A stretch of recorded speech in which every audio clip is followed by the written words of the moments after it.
Practice on start engine, adjust idling speed, and damping device in pneumatic governor and venture control unit checking. Hello, my name is Charamadi. In this module, we are going to practice on start engine, adjust idling speed, and damping device in pneumatic governor and venture control unit checking.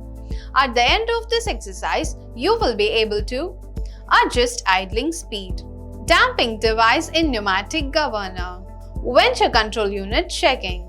Now let us take a look at the equipment, materials and tools required. Tools or instruments required. Trainees Toolkit 1 number. Equipment machineries. Diesel engine with pneumatic governor 1 number. 12-volt battery with cables 1 set. Materials. Cleaning tray. Cotton cloth. Soap oil. Diesel. Engine oil. Coolant. Before we move to the procedure, let us learn about idling speed and pneumatic governor. Idle speed, sometimes simply called idle, is a rotational speed an engine runs at when the engine is idling, that is when the engine is uncoupled from the drivetrain and the throttle pedal is not depressed. In combustion engines, idle speed is generally measured in revolutions per minute (RPM) of the crankshaft.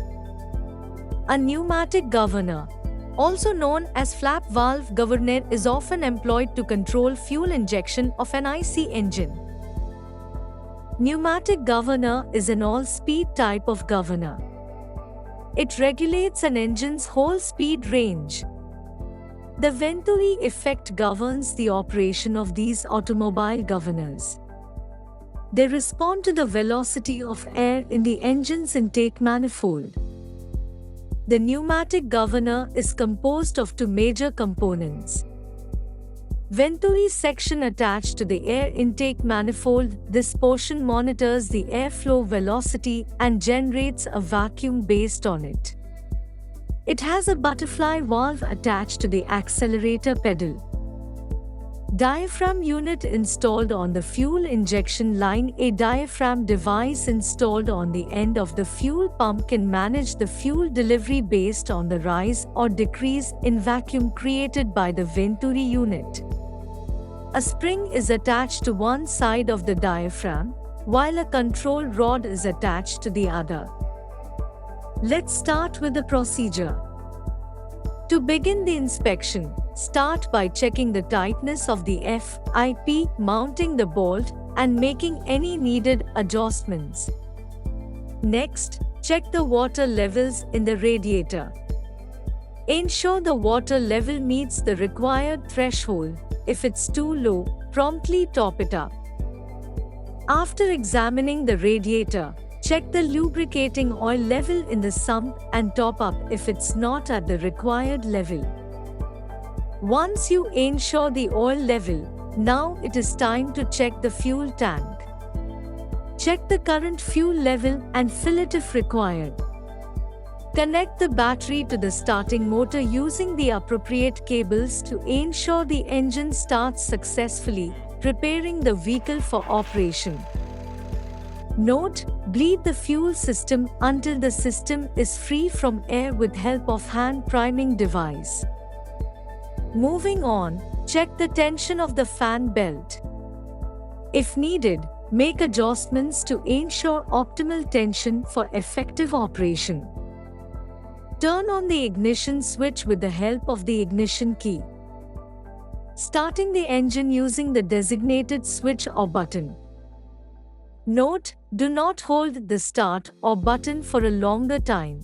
Release the starter button immediately after the engine starts. After successfully starting the engine, gradually increase the engine speed with the help of accelerator or throttle lever. Ensure the engine operates smoothly without any signs of leaks or unusual sounds.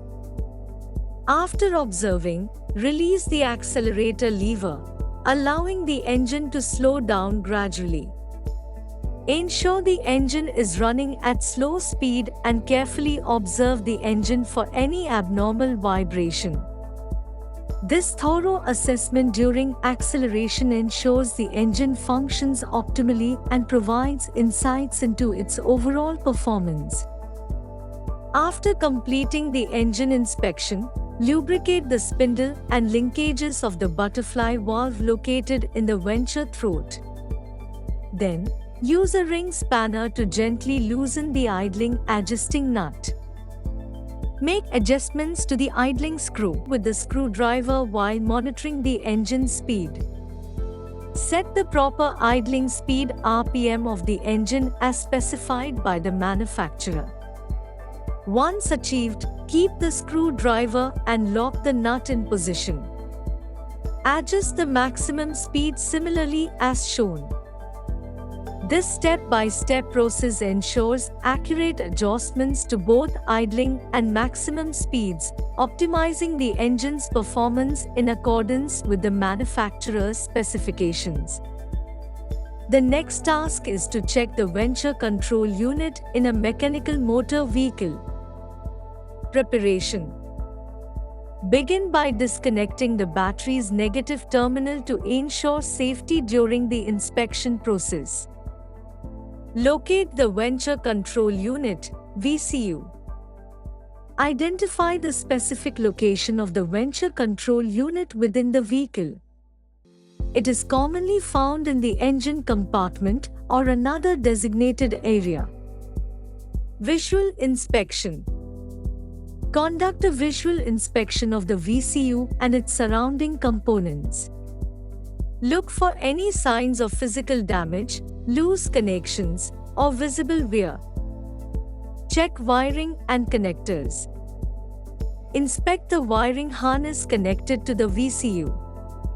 Ensure there are no exposed wires, cuts, or damage to the insulation. Verify that all connectors are securely attached. Inspect ventilation. Confirm that the VCU is adequately ventilated to prevent overheating. Check for any obstructions or debris that might impede proper airflow. Diagnostic scan tool. Utilize a diagnostic scan tool compatible with the vehicle's make and model. Connect the scan tool to the OBD2 port and retrieve any error codes stored in the VCU. Interrogate error codes. Review the error codes obtained from the scan tool. Cross-reference these codes with the vehicle's service manual to understand the specific issues detected by the VCU. Functional testing. Perform functional tests using the diagnostic scan tool. Activate various components connected to the VCU and monitor the real-time data to ensure proper responses and signals. Voltage and resistance checks. Measure the voltage supplied to the VCU and check for any irregularities. Additionally, assess the resistance in relevant circuits to identify potential issues. Verify software and firmware. Ensure that the VCU software and firmware are up to date. If applicable, check for manufacturer-released updates and perform the necessary upgrades. Review manufacturer guidelines. Refer to the vehicle manufacturer's guidelines and technical documentation for any specific procedures or recommendations related to the VCU. Document findings. Record all findings, including error codes, voltage readings, and any abnormalities detected during the inspection. This documentation will be valuable for further analysis and troubleshooting. Address identified issues. If any issues are identified during the inspection, address them promptly. This may involve repairing or replacing components, updating software, or making necessary adjustments.